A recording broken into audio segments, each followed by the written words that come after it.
So how's this going to work out? Like every third game Anotand wins? Because we finally got a matchup that should favor him here. Jeanne versus Malians. You know, this is an interesting matchup, actually. For a while, people thought it was actually going to be good for Jeanne because she can kind of farm these very expensive units, javelins and donzos, that are more expensive than your typical feudal counterparts. But what people quickly discovered is actually Malians have another way of playing this match. It's very simple. You open with 2 or 3 sofas, you target down Jeanne, you kill her, and you move on. And recycle. And the reason that works is actually what a lot of Jeanne pickers realize is that whole idea of being the feudal army doesn't even work that well, considering how big that army gets to the point that can insta-snipe Jeanne. That's a problem. So the solution for Jeanne pickers was to go for 2TC build. Sadly, that 2TC build opened the doors for the Sofa Malian play.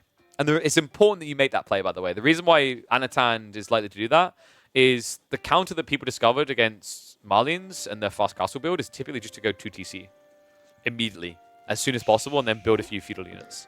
Because then you drag them into the feudal age while scaling your economy, and they can't unlock their true potential. Tried this once with Sofas and got killed by French Knights. What? Was Jeanne playing 1TC, though? Because that's the thing. Like, you'll beat Jeanne with that strategy if she plays 2TCs. It's a reactionary thing. So, like, what matters here is Puppy Paw. If Anotand sees that Puppy Paw goes 2TC, he goes Sofas. If Puppy Paw stays 1TC, you literally just camp at home and you build an army. Like, those are the 2 routes you take. It's why Malians have been able to dunk on them competitive. I'm curious if it's actually rippled into 1v1 ladder, actually. So, let's have a look here.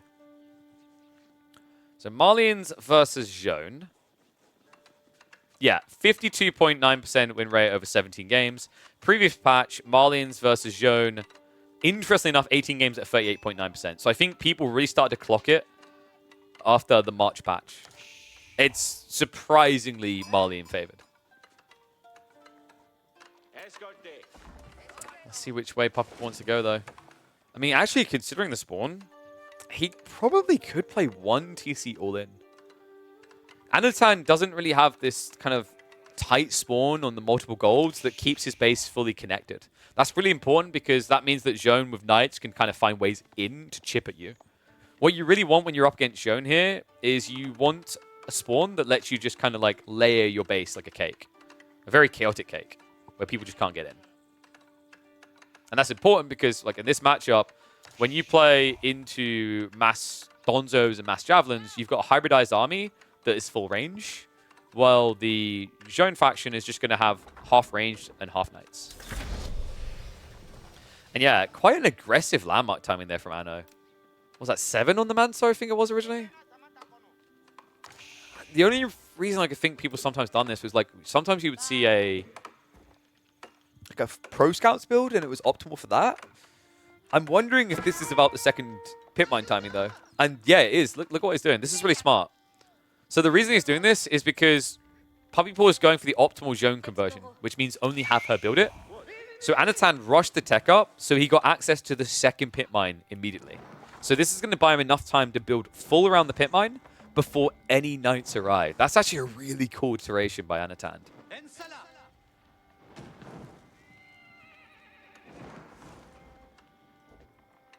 And we are getting the 2TC. Okay, so this is very important now. Anno, are you kidding me with this timing? He's scouting. He's going to check for it. That's confirmation. So now, if Anotand wants to block this play entirely, all he needs to do is drop a stables and build 2 sofas. It's that simple. Wow, really? It is that simple. Because then Jeanne can't do anything. And then behind that, you can just, like, you know, start ranching up, right? Because you're still looking for Castle Age before the Eco League gets too big.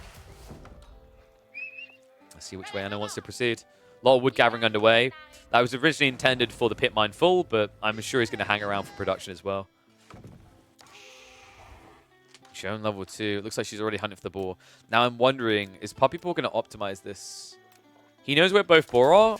Timing on the TC, I actually think he could time this right to go for the enemy boar, dial back to his own boar, and then be here to inflate the production speed of a second TC.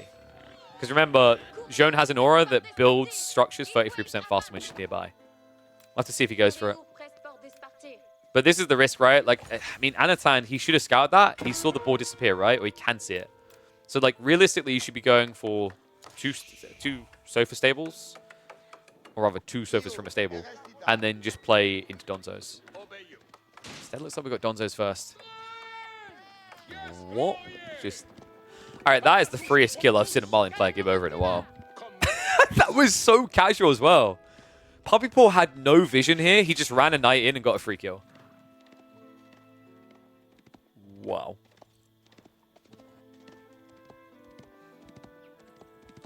He actually might even be able to get the kill in the pit mine as well, which is big here. I mean, Anotand is prepping the Donzos, but this is heavily delayed. And second TC's coming. Yes! My boy! God, I'm so happy people finally started doing this. I've been begging for it since like day one. This is such a smart element of Jeanne, is that build speed aura makes the TC timing so much quicker, right? Like default, you're at 2.5 minutes and you're taking 33% off. That's no small sliver. And sure, obviously build quicker with more villages involved, but the inflation on the build speed is so worth it. This is something I said mark my words about, right? Like similar to when you think about timings for like StarCraft players on getting in position for like a proxy-based play. Jeanne's going to be the same way with rotating. Players are going to look on the map, they're going to understand how long it takes to get Jeanne to a boar and back, and then they're going to calibrate the rotation around the map to make sure they're in position to inflate their build speeds. It's such a big difference. Like, you're talking like, if you think about the difference of time it takes you to build that TC, you're getting probably an extra villager and a half in a lot of cases. Jeanne now arriving, and we have got Donzos plus Jazz being added. So this is perfect right now for Puppy Paw. Like, Anotand really needed 1 or 2 sofas going for raids. I just don't think that's now going to happen. How is he looking on food as well? Only 5 sheep. Now, I'm curious if that informed him making this choice to not go sofas at all, because it is quite food expensive, right?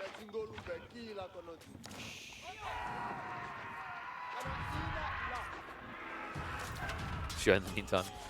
So one thing that can make Donzos quite good is like they do give more XP, but not only do they have that amazing hybrid attack to not take any damage, but they also have more health compared to normal spearmen. So it means it takes a lot longer to kill over time with the cleaves, right?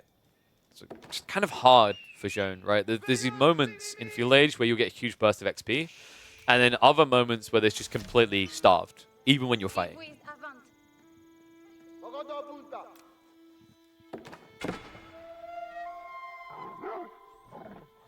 2 villages produce 100% more food than 1? Oh my god, that is broken. They do take a minute to pay for themselves, though. You realize, like, did they, like, I feel like a lot of people don't clock that. Because you pay 50 food, and at this stage in the game, like, on Deer, you're gathering about, like, what, 55, I think? Like, I think it's 50, and then 55 with survival techniques. It's like, it takes a minute to pay for yourself. So I always remind people, like, if you're in a game where, like, your TC is producing villages and then insta-dying, you may want to stop production temporarily. Because you're just burning food. Villages. But wait, we forgot about the other value, the Donati value. These are also military units. Knight gets taken out. And what a play. Yeah, I wondered what his answer was going to be the second TC. Anotand goes for the sneaky ram. And he clown cars his ass off. Oh, that's sick. Wolf is going to try to help out Puppy Paw, but he might have a problem here. Knight's coming, but like there's Donzos inside there, right? So the moment you approach it, you get stabbed. Jabs. Interesting choice the way he done that. Donzos are getting baited out. This is a game of cat and mouse. But I think Jeanne actually might be the big lion in the equation. Has to run back inside. Quick, guys, before she cleaves. Has he just had enough? Or is he just going to commit? I mean, dude, this doesn't work. She has Divine Restoration. You're getting played. You're getting bamboozled right now.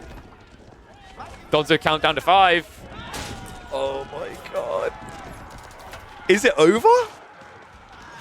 No, because it's a play all 16. And this is only game number 10.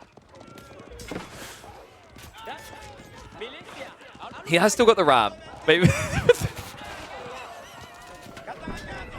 Please kill the wolf. Please. The wolf is legitimately killing the ram.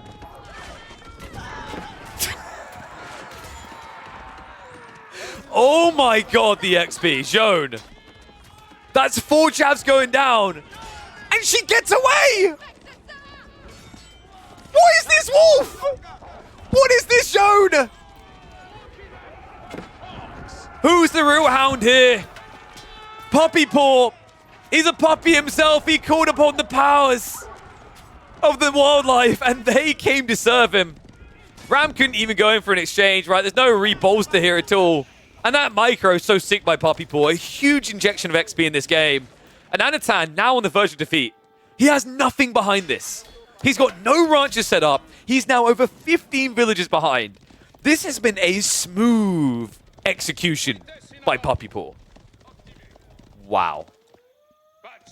I mean, I don't know if this, like, maybe I've missed something and this is the new way that Malians are meant to do this, but I still believe in the power of the opening of the sofas. I have to wonder, going back in hindsight, if Anotand had just had 2 sofas, the damage he could have done to shut down Jeanne and then potentially block that second TC or raid villages in between. And remember, sofas move quicker than knights, so you can disengage. I feel like that would have worked a lot better than this. Now, admittedly, he was close to killing Jeanne, but even if he got that kill, what does he do with it here? It doesn't save his bacon. It doesn't save his game. He's as cooked as they come. Now Puppy Paw is ready to make him score like a piggy. Divine Restoration's off cooldown again. Jeanne goes in for the Mass Cleave. Decent damage done to her, but remember, she's just farming up a storm right now. Love this. Just go after the jabs, right? Like, the javelins aren't really going to threaten you here because they need to deal with the archers. And this is over unless Anotand can pull off a miracle in the micro. Once again, Puppy Paw pulling away on the verge of death here. Knight's now going in for clash. Donzo's done. Anotand's done as well. He's got mass javelins against Knights and no protection. Level 3 Jeanne in at 12.5 minutes. You don't say that often when you're watching a conk level game. Might have a gold or 2 in chat that's familiar with that experience, but for a lot of players at the conk level, that doesn't happen these days. But when it does, you call GG.